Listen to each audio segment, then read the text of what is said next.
मुसलमानों को आप पंचर छाप बोल के उनका मजाक उड़ाते हैं, उनके लिए कई तरीके से पंचर पुत्र पंचर छाप कहते हैं, परंतु इस विषय में कभी आपने सोचा है उनका, जब आप मजाक उड़ा रहे होते हैं, आप उनका मजाक उड़ाते रहते हैं और वो लाखों कमा रहे होते हैं। शायद हिंदू ही एक ऐसा प्राणी है जो अपना सब कुछ छिन जाने के बाद भी मजाक उड़ा के खुश रहना पसंद करता है। मैं भारत माता का जय, और आज हम बात कर रहे हैं पंचर छाप मुसलमानों को कहना बंद कीजिए और अपने हिंदू युवाओं के लिए कुछ सोचना शुरू कीजिए। मैं तथ्यात्मक यदि बात करें तो आप देखिए, मुसलमान के बच्चे 12-13 साल के होते ही एक रेडी पटरी लगाना शुरू करते हैं। जिस उम्र में वो रेडी पटरी लगाना शुरू करते हैं, उस उम्र में अपने बच्चों को आप लाड़ प्यार से पालने का प्रयास करते हैं।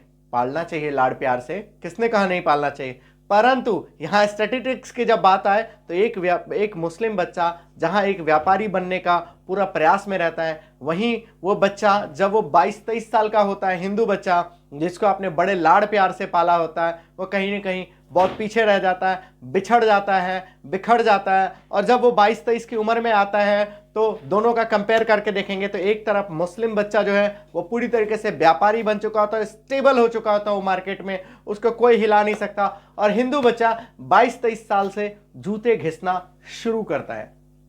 मैं देश में 90 लाख लोग ग्रेजुएट होते हैं हर साल, उस 90 लाख में से केवल 3% लोग जो है अपने फील्ड में जाते हैं, बाकी के 97% लोग इधर उधर धक्के खाते हैं।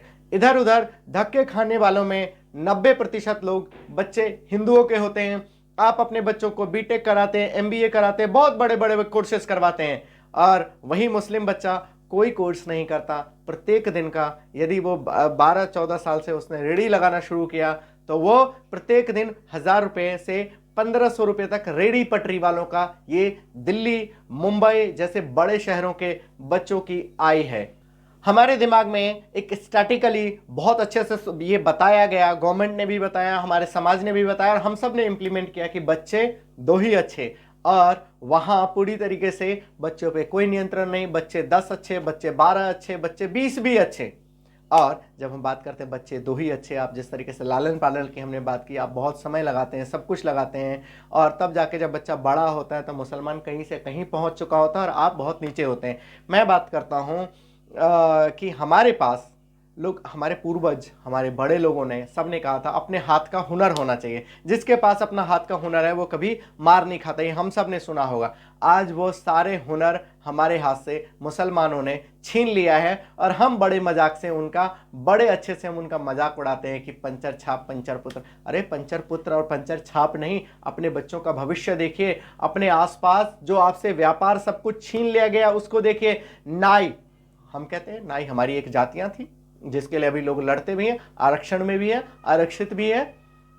नाई हमसे छीन लिया गया, बढ़ई का काम हमसे पूरी तरीके से छीन लिया गया, हमसे चमड़े का काम पूरी तरीके से छीन लिया गया, हमसे अनेकों प्रकार के व्यापार छीन लिए गए। आज कोई भी सब्जी वाला, कोई भी फल वाला आपको हिंदू ढूंढने से भी मिलेगा। सारे मुसलमान के बच्चों आए और उन्होंने इतना मेहनत किया कि आज उन्होंने कब्जा जमा लिया है, आपसे छीन लिया है, और आप उनका मजाक उड़ाते हैं पंचर छाप पंचर पुत्र। मुसलमानों के सक्सेस का राज यही नहीं रुकता। मुसलमानों के सक्सेस का राज जब हम बात करते हैं तो आज बेकरी इंडस्ट्री, जो एक बहुत बड़ी इंडस्ट्री है, आप बिस्किट खाते हैं, केक खाते हैं, कुछ भी खाते हैं, उसके ऊपर पूरी तरीके से मुसलमानों का मुसलमानों का राज हो चुका है। मैंने मेरे पिछले वीडियो में देखा होगा कि मैंने आप लोगों को बताया कैसे भी वो थूक के, तो वही थूक वाली बेकरी में भी कई बार ये आया है देखने में कि थूक में वो थूक के बेकरी बनाते हैं, और आप थूक के खाने को भी आपको मजबूर कर दिया जाता है, आपके पास कोई ऑप्शन नहीं है। नाई का पूरा व्यापार मुसलमानों के पास जा चुका है। व्यापारों की बात करते हैं तो हम बात करते हैं स्क्रैप की, सबसे बड़ा स्क्रैप मार्केट उनके पास जा चुका है। फलों और सब्जियों की मंडी पूरी तरीके से मुसलमानों के हाथ में जा चुका है, और आपके हाथ में है तो केवल और केवल ही कह के उनको पंचर पुत्र और पंचर छाप कहना। अरे पंचर पुत्र कहना, पंचर पुत्र कहना आप इस बात को सोचिए कि जब वो एक दिन का पंचर लगाता है तो दिन में कहीं ना कहीं पंचर लगाते लगाते दिन में 10 गाड़ियां आई, 10 गाड़ियों को आप 50 से मल्टीप्लाई कर दीजिए, कितने रुपए वो कमा के चला गया। 10 गाड़ियां ही पंचर के लिए नहीं आते, पंचर के साथ केवल पंचर ही नहीं लगाते, उसमें और भी बड़े बड़े काम और छोटे छोटे काम होता है। तो दिन के वो 1500 से 2000 रुपये पंचर छाप लेके जाता है, और यहाँ आपके बच्चे 1500 से 2000 रुपये शाम को शराब में उड़ा देता है। कौन अच्छे हैं, मुसलमान के बच्चे या आपके बच्चे? अब आप एक बार इस विषय को सोचने वाला बात है कि जिसको आप पंचर पुत्र कहते हैं, उसको पंचर पुत्र कहने के बजाय उसको व्यापारी कह के संबोधित करिए उस मुसलमान को, कहीं ना कहीं जिसने अपने मेहनत के बल पे आपसे सब कुछ छीना है। आप उनका सम्मान करना सीखिए, ना कि उनका अपमान करना सीखिए। अपने बच्चों को प्रेरित करना, अपने बच्चों को ये देख उनको सिखाइए कि तुम भी अच्छे बन सकते हो। अपने बच्चों को पढ़ाइए, बहुत अच्छी चीज़ है, उनको बड़े बड़े एजुकेशन दिखाइए। परंतु यदि आपका कोई व्यापार है, इसी प्रकार से आपके मार्केट में कोई दुकान है, तो अपने बच्चों को मेरा ये सलाह है कि उनको ज़रूर सिखाएं, हाथ का हुनर ज़रूर सिखाएं। पढ़ाई के साथ साथ आप उनको सब कुछ सीखते हैं। उनके बच्चे जो पंचर छाप होगा, पढ़ाई के साथ साथ वो कभी धर्म नहीं भूलता, और आपके बच्चे पढ़ाई के साथ साथ धर्म को गाली देते हैं।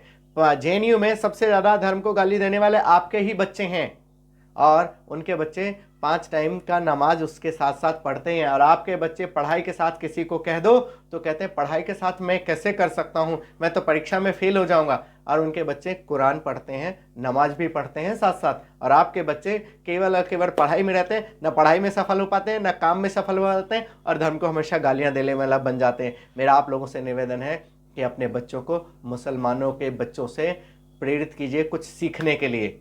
वो अब आपके लिए आइडल बन चुके हैं। नमस्ते, जय श्री राम।